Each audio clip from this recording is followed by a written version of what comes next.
Samantala, game na game namang nakibahagi sa ASEAN School Tour ang mga estudyante ng Bacolod City. Kabilang sa mga natutunan ng mga ito ay ang kasaysayan at kalagahan ng ASEAN. May report si Dayan Querer.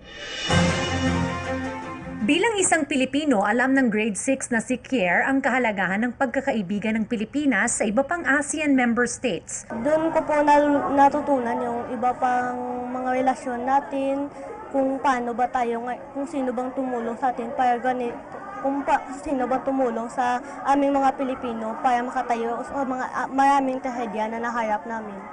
Ang person with autism naman na grade 10 na si Albert, kahanga-hanga dahil alam ang capital ng lahat ng mga bansa sa ASEAN.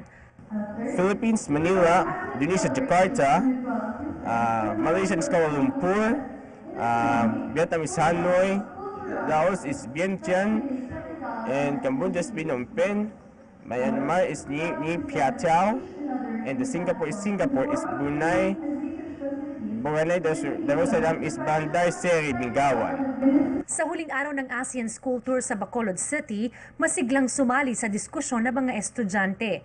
Pinag-usapan ang kasaysayan at kahalagahan ng ASEAN at ang ilang mahalagang impormasyon sa mga member states. Samantala, nakiisa rin sa school tour ang ilang opisyal ng Presidential Communications Operations Office. Kailangan maramdaman at malaman ng mga kababayan natin kung ano ba talaga ang ASEAN, ano ang kahalagahan, ano ang importance ng ASEAN para sa bawat Pilipino. Ayon sa PCOO, nasa 20 to 24% lamang ng mga mamamayan ng member states ang nakakaintindi ng ASEAN. Ang school tour na ito ang paraan ng pamahalaan para maiparating ang mensahe ng ASEAN sa mga kabataan. Para sa PTV News, Dayan Querer.